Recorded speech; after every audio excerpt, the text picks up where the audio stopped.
Okay, so welcome everyone to the first Boston Women's Workforce Council briefing session of 2021.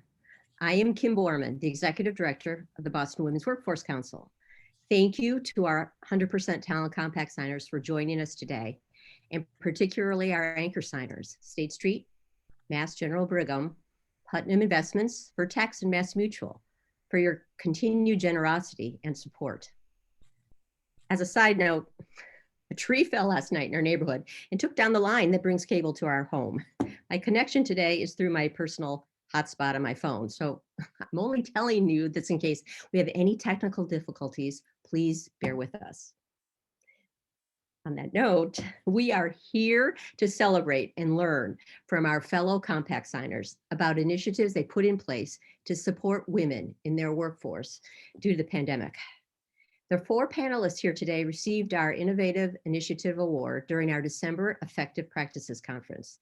Today is an opportunity to hear from them about the initiative and ask questions to identify if something they did might work at your organization.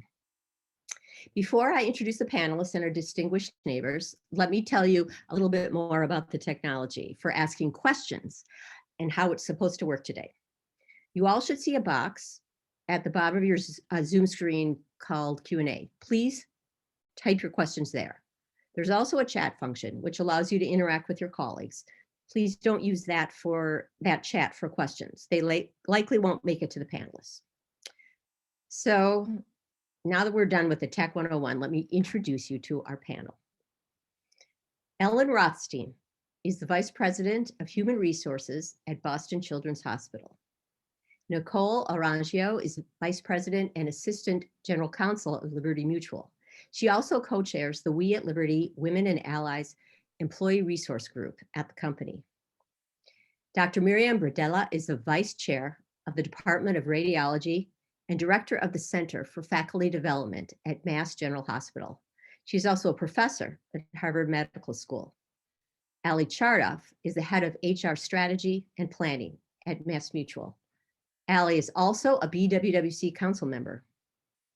Our panel will be moderated today by one of our BWWC co-chairs, Evelyn Murphy, who you all know for her relentless fight to make Boston the best city for working women. And with that, I will hand it over to Evelyn to begin the session. Thank you, Kim. You know, we all realized that COVID disproportionately affected working women. And so that was the reason why last year, when we had our Innovative Practices competition, we decided to focus on what specific organizations, signers of the compact, had done in this era of COVID and what stood out the most. So what you're going to see are four very impressive, innovative initiatives that were taken on. Now, the interesting thing to me is there are about 125 attendees today. And that signals to me, given how Zoom fatigue can set in for all of us and how many other opportunities you have and how stressed we are for time, that these 125 people are looking for nuggets of experience that they can apply now. Otherwise, they probably wouldn't be here. So to the attendees, let me say, after this presentation, we will have on the BWWC website the case studies of each one of these examples. So you don't have to spend your time taking notes about the example. It will be there in rich form for you. So this enables you to listen carefully to what might be applicable or useful to you in the immediate future. To the panelists, we've talked about this. I want to see this as a highly interactive. You know what you've done and how it relates to the other panels. And that's the intelligence here rather than the case studies. That's the intelligence we want to impart today. So I'd ask you to give a brief overall sketch of the innovation that you helped produce. And out of that, at the 10,000-foot level, and then if you can, to dig bore down deeply into one example or another that you think might have particular applicability to those who are attending with us today. So for all of you, let me just sort of say, after that, I look forward to you interacting, playing off each other more about what you've just heard from the other person to help our listeners our attendees, help them understand what they really might be able to do. So on that note, Evelyn, let me ask you to start first and give us your sense of what happened at Children's Hospital. Great.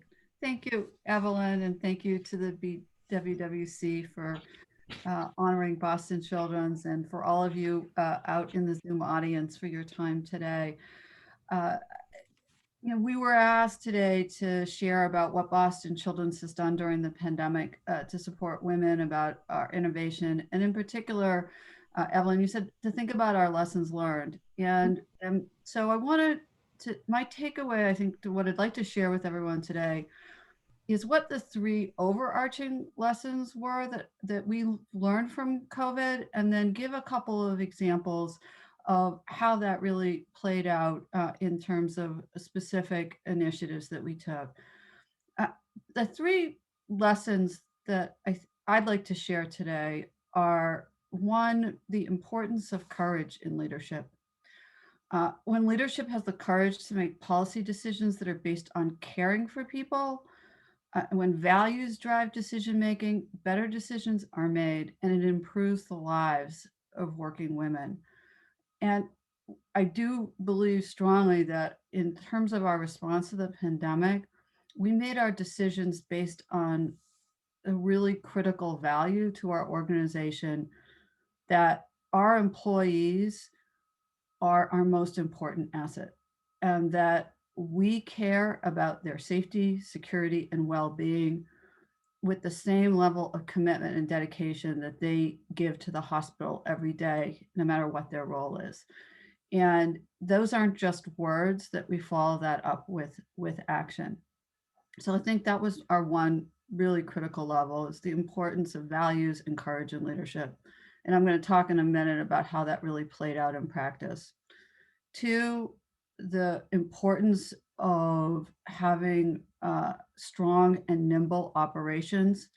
And you can't just put that in place out of the box. So when you're in a crisis, the importance of investing over the long term, that really paid off. We had a very, very strong emergency management function, and we had invested in our people systems and in our people, and all of that investment and training over the years was critical to our ability to be able to be operationally strong. And I think that's a really important lesson. And then third, and this is one of the ways that we really, I would say as an organization, learned and grew and did something different. And that's the importance of open two-way dialogue and communication, frequent and transparent communication. We went from doing quarterly town halls to weekly town halls, and that was that communication, hearing from employees, was critical. So, and Evelyn, to your question about what are these three values, how do they really translate into our initiatives? I think that one of the most important things that we did was we said, because our employees come first, we knew that people were anxious. They were worried about their jobs. They were worried about their mortgage and their rent. They're worried about their groceries. And we had to shut down significant parts of the hospital as part of the state of emergency, and to keep everybody safe. And the obvious response to that from employees was fear. Yeah, and so one of the first things that we did was, as leadership, made the decision to address that fear head on, and had the courage to get out in a town hall in front of everybody and say, do not worry about your paycheck. Do not worry about your benefits. We are not going to lay people off. We are not going to cut your pay. We will either find work for you, helping to keep the hospital safe through mask attestation and disinfecting N95s. And if we can't find work for you, we will keep you whole. And we did that from March to the beginning of July. And that, I think, is something I'm extraordinarily proud of, to have been part of an organization that did that. And it made a tremendous difference in the lives of working women who are, many of whom are single mothers, and for all families, and saying, just knowing that we said to employees, we care about you. And we know you're putting your lives on the line, and we're going to do the right thing and stand behind you. So that was one of our major initiatives and I think of this as courage and leadership, and saying we're going to do the right thing no matter what it costs. Part of that meant that employees who had significant health issues, who might have been at higher risk of a negative outcome from COVID, we included, they did not have to use their paid time off. We kept them whole as well with full pay and benefits. Similarly, employees who had COVID, who were too sick to work, and almost all of our COVID cases, virtually all of them, were all community acquired. And we did, again, we took that anxiety off the table for employees by saying we're gonna cover your pay and benefits and not make you use your accrued time off while you're worrying about COVID and whether you have COVID, whether your family has COVID. So that was I would say one of all the things that we did, obviously the one that had the greatest impact on the largest number of women. Just briefly want to address a second part of what we did, which I think is very important and illustrates again these three aspects of communication, nimble operations, and courage and leadership. We noticed really early on in the pandemic that our emergency childcare services, we contract with a vendor, were not being used. And this was really perplexing to us as to why, given the fact that we had so many thousands of people all of a sudden working remotely, why they wouldn't be needing our emergency childcare. So we had town halls specifically focused on childcare and elder care needs. And what we quickly learned from that dialogue was that people were nervous to bring strangers into their house. And so we pivoted quickly with our vendor to allow for coverage for people's existing childcare resources or people that they knew and could arrange with on their own. And we doubled the amount of the daily coverage. The ability to do that quickly right at the beginning of the pandemic, our utilization of our childcare emergency service went up by 700%. So clearly that made a difference in people's lives.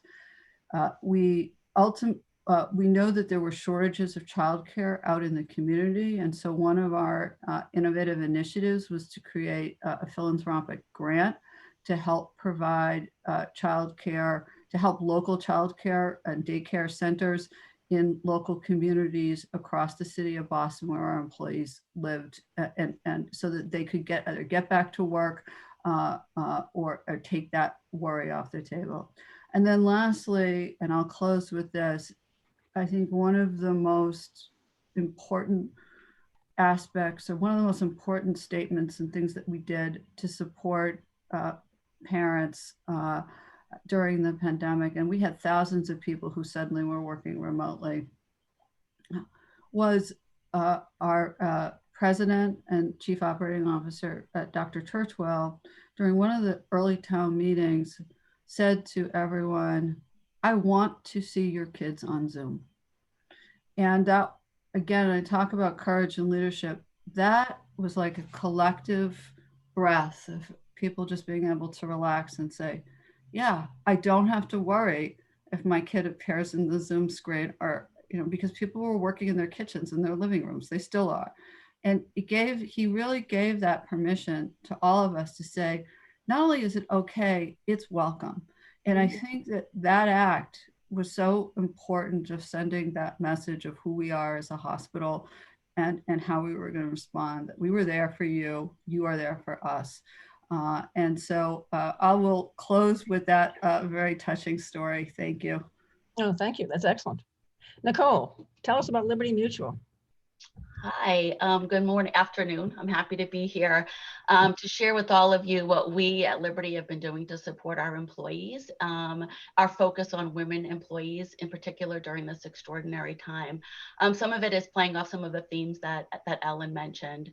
So, the health and well-being of our employees, our customers, and the communities where we live and work have been our primary concern during the pandemic.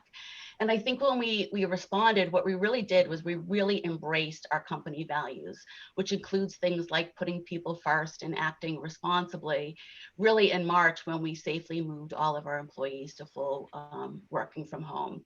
And then we introduced enhanced benefits. We introduced COVID-19 time off that employees could use in lieu of their regularly earned personal time. And that was really to provide employees with flexibility to balance work and family. And then there were other benefits too, including things like enhanced well-being services, free financial counseling. And then even more recently, we've seen things like free access to care.com and discounts on subscription services for those of us like myself with school-age children. So in addition to that, I know you had mentioned that I am the co-chair of We at Liberty, which is our women's ERG. And in addition to all the benefits that the company offered to everybody, through our ERG, we also offered a variety of resources and programming to our employees. So when I think back to this time last year, right, we had begun 2020 and we were focused on things like skill building and professional development of women. And then in March, we quickly pivoted and we started to focus and prioritize member wellness.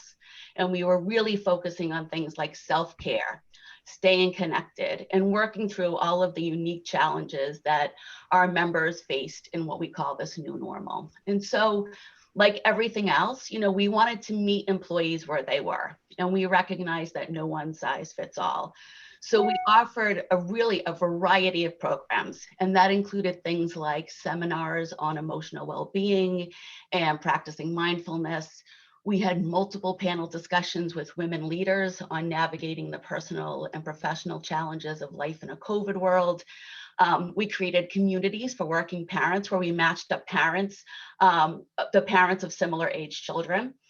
And collectively, from March through year end, our women's ERG, We at Liberty, we launched about 200 events, reaching 15,000 employees. And when you think about it, and when I think about it now, it's the volume and breadth and the variety is just simply amazing. But one of the things I would say is that from our programmatic approach at We at Liberty, it was really about starting small and scaling. We started with one panel discussion in March where we had leaders who were really honest and vulnerable about what they were going through and what they were feeling. And it resonated and it grew exponentially, as you can see. But it was an all volunteer employee-led group. And to realize that this is a group of employees who are volunteers, who have full-time jobs and families and everything else, we are so proud of how our community has really come together, responded to the need, and really created compelling content that resonated with so many members and employees. So, my advice there is to start. If you haven't started, start small, and it will continue to build and grow. That's extraordinary. I was about to say that stood out for me, this start small and scale. Thank you. Miriam, why don't you give us the whole different experience of Mass General? Thank you so much. And it's a great honor to be here and also with my award winners. And it's so interesting to hear what the other institutions are doing. And I just want to briefly say that Mass General Hospital and Mass General Brigham have done amazing things to really support all employees, from job security, PPE. We never had to worry not having enough masks, compensation, and also they were very generous during the midst of the COVID pandemic to offer accommodation overnight in the Liberty Hotel for nurses or physicians who did not want to go home late at night, but they were afraid that they might infect their families. They could stay here. My office, the Center for Faculty Development, the first thing I did when I took over right before COVID is to institute a new office for well-being where you can get one-on-one consultation with a trained person about stress management. We had a lot of resources, webinars on emotional well-being. But this is not what I want to talk about today, because the initiative that we were awarded for is to promote women in academia and to use the silver lining of the COVID pandemic to promote a lot of women. So what we did, we created a visiting professorship career development initiative. We called it the Anne Klebanski Visiting Scholar Award. Anne Klebanski, the current CEO of MGB and a former clinical translational researcher, head of the endocrine unit at MGH, and one of my mentors. So women lag behind men in academic promotion and leadership position at Mass General, at MGB, at Harvard Medical School, and probably nationwide. And one of the reasons is that in order to get promoted, you have to give talks at national or better international institutions. And a lot of women, if you have small children at home, or you have to take care of the household, it's very hard to take a week off to travel to Brazil to give a talk. And this has now really intensified during COVID. Several studies have shown that women publish less, they're less likely to be invited, even if it's now virtual. And a lot of our women faculty were considering dropping out of the workforce, so altogether to take care of their children. So we at the Center for Faculty Development, in the midst of the pandemic, wanted to find ways how we can support our women faculty. So with now the COVID-related travel bans, most of grant rounds and visiting professorships around the country and the world are now conducted virtually. And this now provides an opportunity to promote the participation of more women in these visiting professorships by removing the barriers of travel and the time that's associated with it. Now you can give it grand rounds in Germany from the comfort of your home office. So we at the center used the silver lining, as I said, and selected 36 women faculty, clinicians, educators, researchers, postdocs, who have shown really exceptional promise as leaders in their field, and then whose careers would specifically benefit from a speaking or mentoring or networking opportunity at the national and international level. And I just want to add that it's not just the talk and the line in your CV. You make so many important connections and you find outside mentors, all really important for career advancement. So these scholars now serve as a visiting professor. They give grand round at the national or international institution. We at the CFD organize these lectures. We find a mentor at that host institution, and all our scholars now are enrolled in a professional coaching and leadership development program, which also helps to build community among the women at MGH, which is a pretty big place. And our scholars, they're giving lectures at the most prestigious institutions at Stanford, Hopkins, UCSF, the NIH, and we also around the world in the Netherlands, UK, Korea, China, everywhere, Australia, and that would probably not be possible without the pandemic. And we now also went a step further and tried to promote as many women as possible. And we thought we want to return the favor and also host women faculty from the host institution to give a talk at MGH. So we created a new Anne Klebanski visiting lecture series to support and advance the careers of women faculty in the US and the world. These lectures now bring together the faculty members from institutions that have hosted our scholars with our scholars here, and they give now joint lectures on topics that overlap both research areas. So these women also build a network and a community, and then we make these lectures open to the whole community here in Boston, but also at their host institution. So far, women have been very excited about this opportunity, and people have gotten, in addition to these lectureship, they've gotten promoted, they've gotten awards. So we are very excited about this, and it's something we would love to continue and expand. So it's interesting. This is the one illustration of, as Miriam said, using the silver lining of COVID to advance women employees.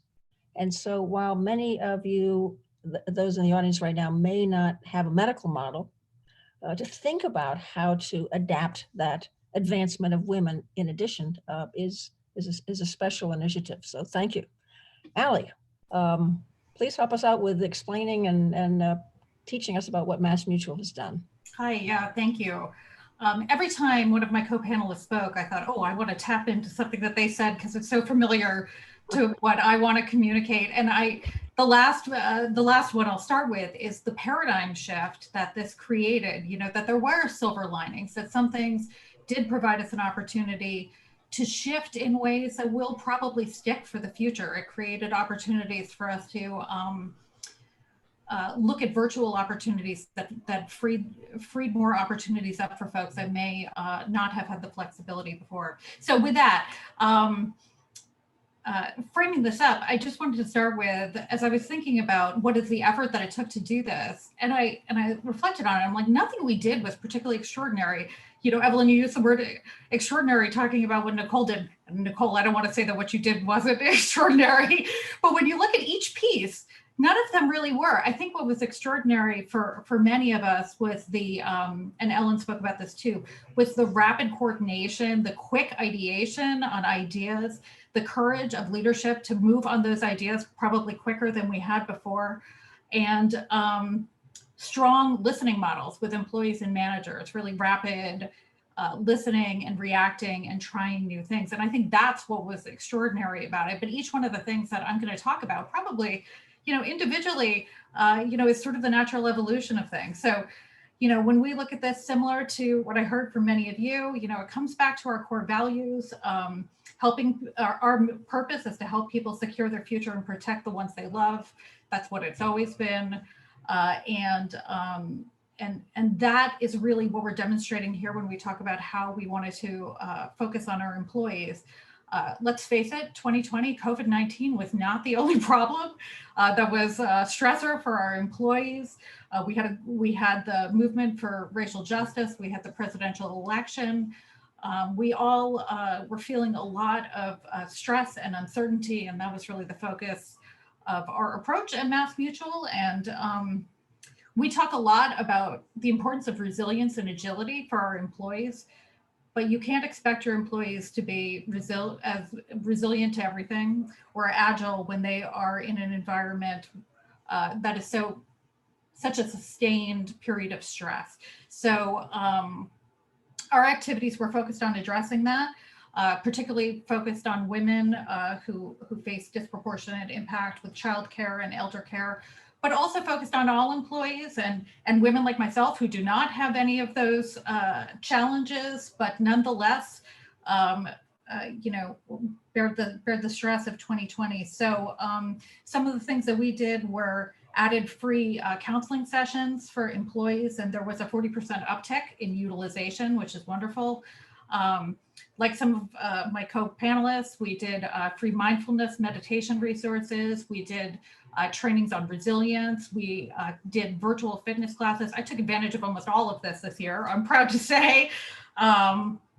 We also, like Liberty, did a special classification for paid time off for COVID-related issues.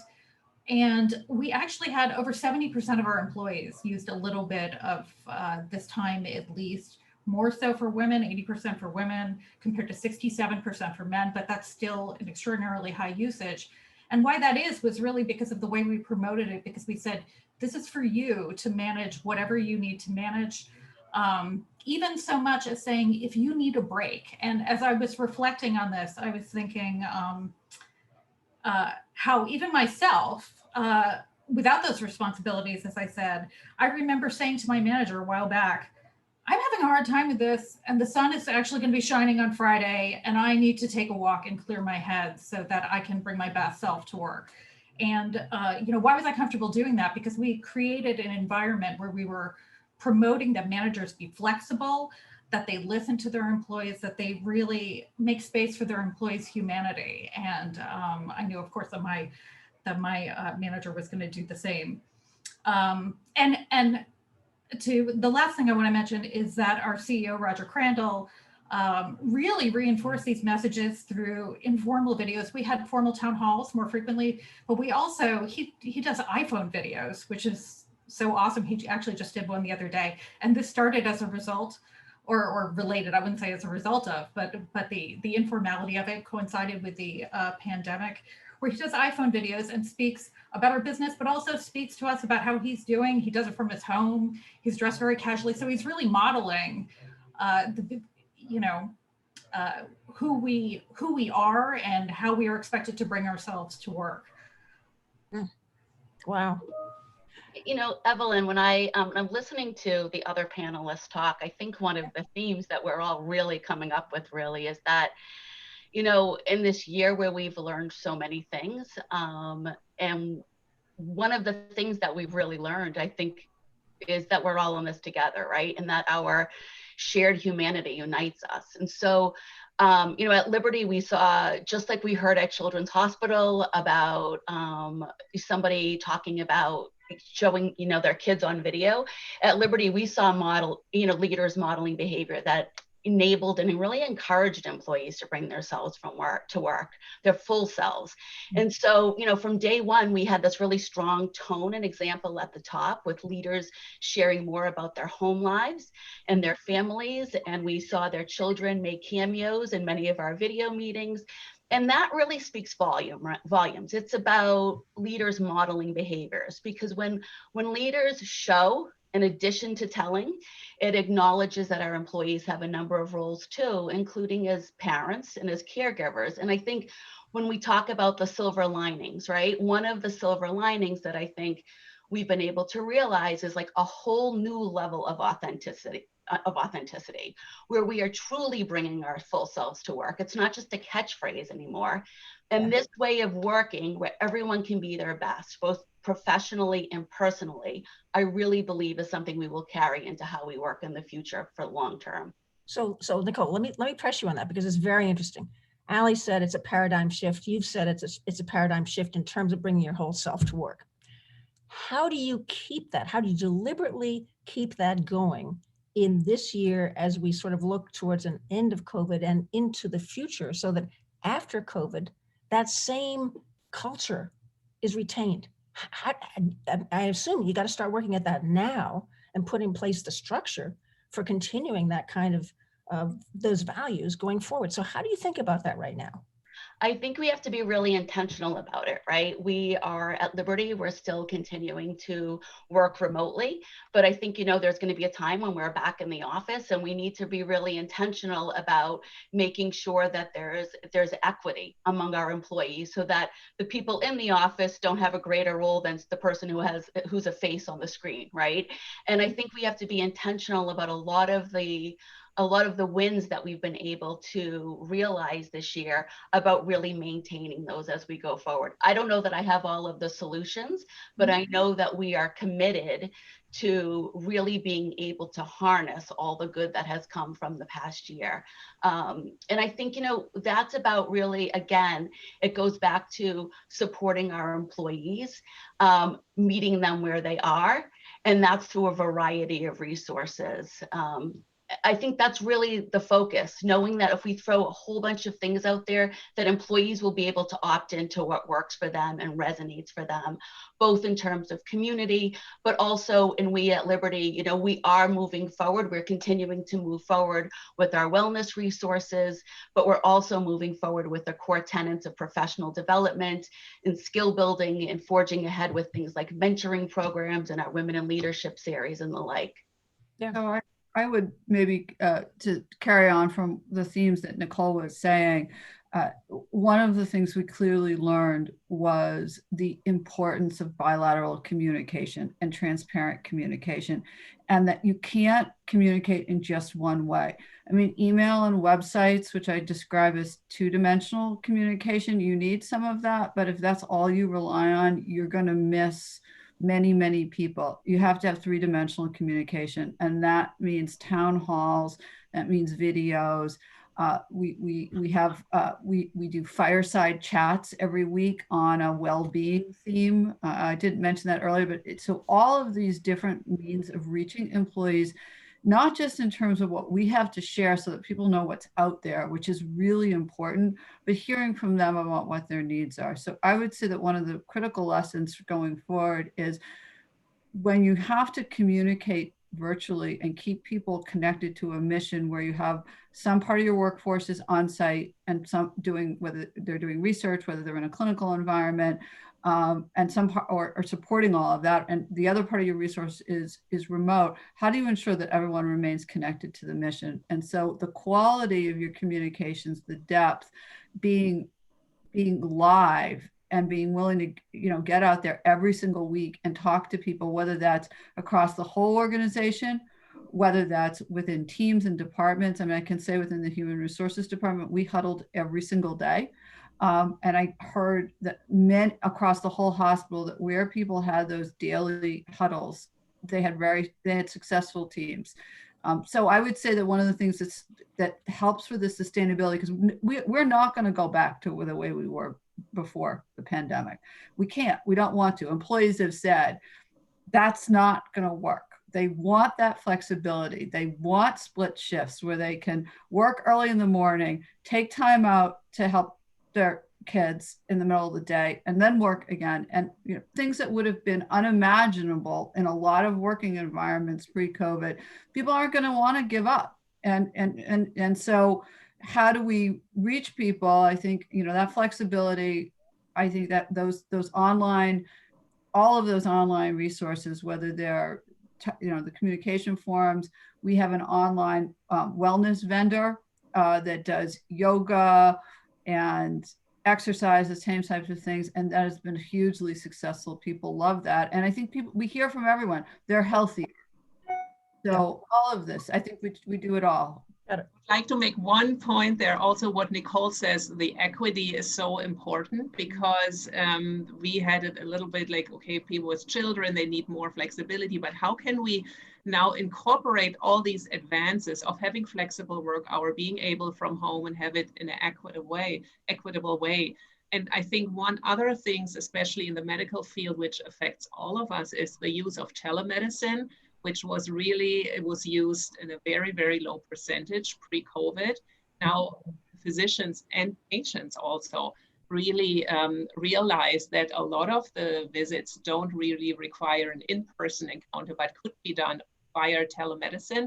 And I hope that the policies which were changed to make it billable for the insurance, and that they stay, and that we don't have to go back to the way we used to do it. And being a radiologist, we were not equipped to working from home. Our chairman wanted us to be in the hospital, and I understand why. Now everyone has a home workstation and we can work from home. We don't have to. And now we have to just figure out how we make this sustainable and equitable, that everyone can benefit from these flexibility. Yeah, I would just add that two things. The fact that this went on so long may actually benefit us in terms of making these changes more permanent, because had, you know, when we started this, when I thought back of what would I have wanted to know at the beginning, we had no, maybe at MGH and Boston Children's, you thought this is going to go on for 12 months because you had that kind of insight. But we were still hopeful that we were going to be back by the end of the summer. We thought that this was a moment in time, or we hoped it was a moment in time when I was first starting out. And but it lasted this long, right? And it will continue on for several more months. So what that means is some of these things are getting really ingrained in the culture, which positions us better for the future for looking at what things can be taken on more permanently. And then the other thing that folks were talking about that we really need to say that is really top of mind for us also is when we return to work. Part of the reason why this worked so well is because everybody's at home. And so there's a total even playing field for all employees. When we come to a meeting, we're all there. But you know, I'm sure most of us work from home occasionally, and we remember what it was like when you'd call into a meeting and you were the only person on the phone, and it was very hard to participate and really be fully engaged in the meeting. So I think this is some of what we're thinking in terms of equity as we return to the office, is how do we make sure that as we continue to explore flexible models in a more in a go forward way? How do we make sure that we continue to have an experience where folks can still be as effective as they are now? So let me, because we're sort of into the time segment that had been for questions from some of the audience, I would be remiss if I didn't pitch this one at you. And I think it sort of fits with, Allie, what you were just saying about, because it's gone on so long, there have been some adjustments made, and it has to do with childcare. If anything has sort of opened up the inequities around childcare, the support system, both publicly and with employers, it's around the inadequacy of childcare. How will your institution deal with childcare going forward and post-COVID? Are you feeling, I mean, are you taking paying extra special attention, additional resources to childcare, or what will you be doing around childcare to help both with the employees full-time and part-time, and any extensions of contractors? Anybody would take that on? So MGB has, childcare is a big issue at MGH. Employees, there is really not much around. And for physicians, the Brigham has an on-site childcare center. MGH has an amazing backup daycare for emergency, but the pandemic has really brought out the insufficiency of our system. And I know MGB is now considering either having their own childcare or contracting with a big provider to make it more accessible to all of our employees. What we did at the Center for Faculty Development is something, because you mentioned it before, or someone did, that people did not really use all the facilities because they were afraid that to let people in or bring their children to a childcare center. We did something, a website, MGB Community Connects. It's a website where only MGB employees can log on, and then you can see who lives in your neighborhood, and you can form education pods or do nanny shares, especially for our trainees who don't have the financial means to get a nanny. They can see who is in their neighborhood, and also this is for community building. But I think childcare is going to play a very big role. And one of the silver linings, again, I'm an optimist, I see the positive, is that things are advancing much, much quicker now. For example, as I mentioned earlier, I wanted to form this Office for Wellbeing. It was shut down before COVID happened, and said, sure, of course.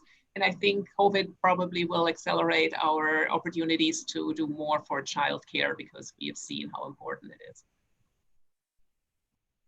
Other thoughts? I was just going to add, really, we continue, like some of the other panelists had mentioned, to really provide flexibility to our employees. Again, that includes things from like shifting core hours. I think core hours really expanded, realizing that there are families with 2 working parents who have to split their shifts. And so we're also making flexibility both in terms of the hours that employees work, flexibility again by allowing employees or encouraging employees to use that COVID time off to be able to take care of their personal life as well. I had mentioned this free access to care.com, and that's all for childcare, but it's also for elder care too. Elder care, I think, continues to be part of the picture too, that I think we want to be mindful of. Absolutely. Any other comments? One of the other questions that's come up has to do with, you've been talking about employees now. And the question is, how do you make sure that in this environment, you're retaining women, that women don't get, that we're also overstressed? But it's not just sort of advancing and helping women right now, but this question about how you retain women so they stay and can move up into positions of leadership becomes very serious. And I think it's caught in this turbulence. Have you thought about extra efforts or special efforts or focus on retention of women employees? At Harvard Medical School, we are really trying to change, again, another silver lining, the promotion criteria, which have historically disadvantaged women and minority faculty, because they focus on scholarship and grants, and studies have shown women have to be 3 times more qualified to be judged equal to men in NIH grant applications. So now we want to, because we are losing so many women, we are really petitioning to Harvard Medical School to change their promotion criteria to include more things that women have done in the pandemic, taking care of our state, of our patients. So many women have volunteered. They stepped up to cover COVID floors. They created modules to train other physicians to take care of COVID patients. And all these initiatives are not valued really under the Harvard promotion criteria. So we are trying to change that so we can keep women so they get recognized for what they're doing and move up in the ladder and get leadership positions. Evelyn, I would answer some of your question by going back to actually the themes that we've heard so far from all of the panelists, myself included, which is having a diverse and responsive set of childcare options, whether that's daycare, whether that's daycare, childcare centers that are subsidized and funded by the employer, like we have, or MGH. Not every employer has that resource, but you can contract for those resources. Having a vendor that you invest as part of your benefits strategy, that you're going to cover emergency childcare services, and you're going to meet employees with their needs, not just maybe what you thought was the best idea, but when they come back and tell you, really, we want something else, right? Or we need something else. And so I do think that those are fundamentals that we need to continue to do, because, as we heard from Dr. Bredella, this is the reality of being a working parent, and you have to be responsive and constantly keep an eye on where are those stumbling blocks and then clear them out. I think the second theme that's critical is flexibility. We had started a flex work program prior to the pandemic, but obviously the scale of that is so much bigger now and continuing. I mean, I think just having I think leaders at all, and managers, all levels of the organization have to be open to more flexible scheduling, where possible. I mean, you have to balance that against running the business, but I think that flexibility is key. And especially when you're thinking about remote work in the future, because in order to retention and career growth, right? These are all part of the same thing. And just saying, okay, there's only one model of work, that's just not realistic. This is 2021.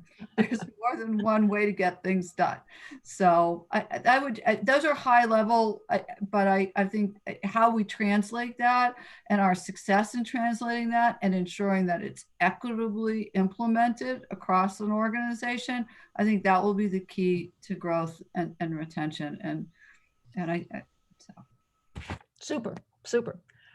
So I'm gonna throw one final question at you that I'd love each of you to respond to, which is, and it just came in. What was your biggest surprise during this time?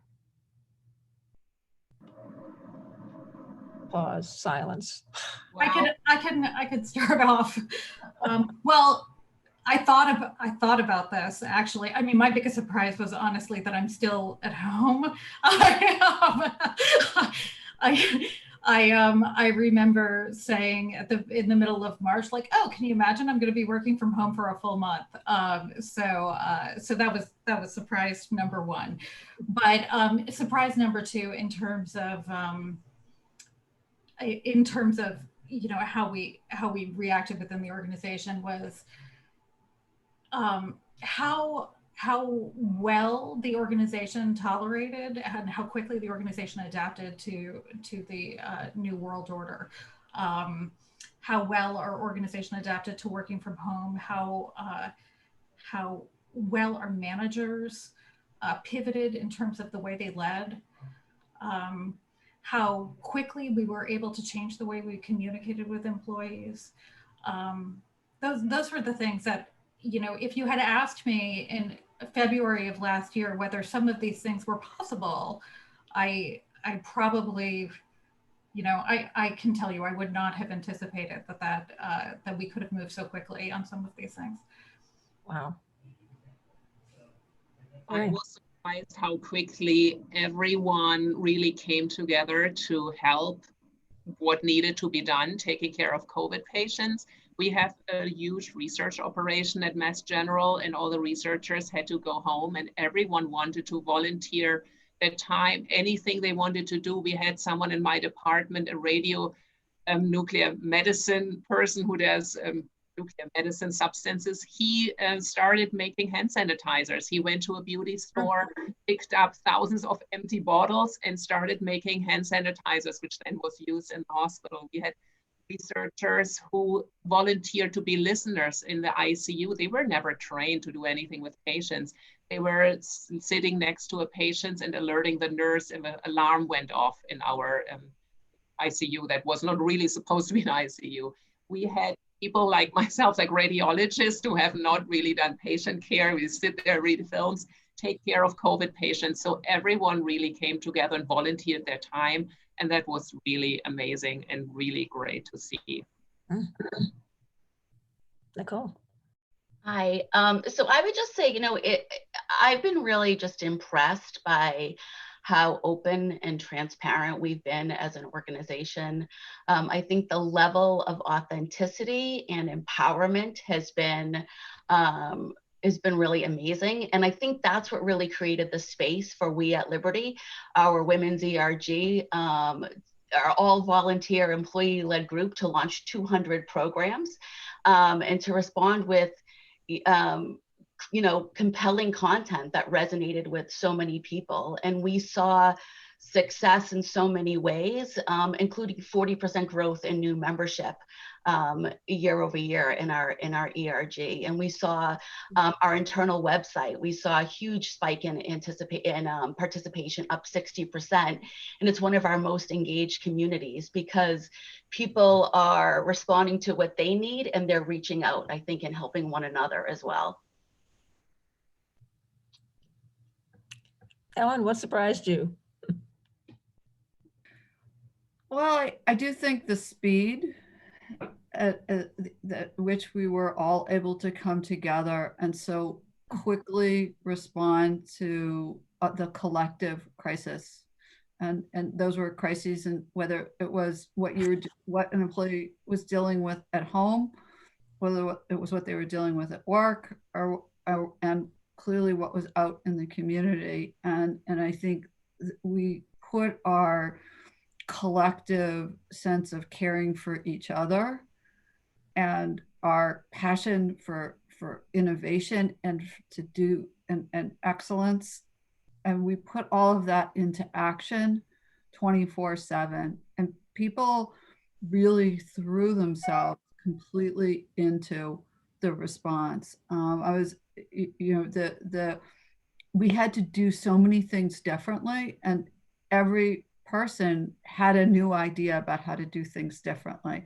And I think we've heard from employees that they felt really cared for.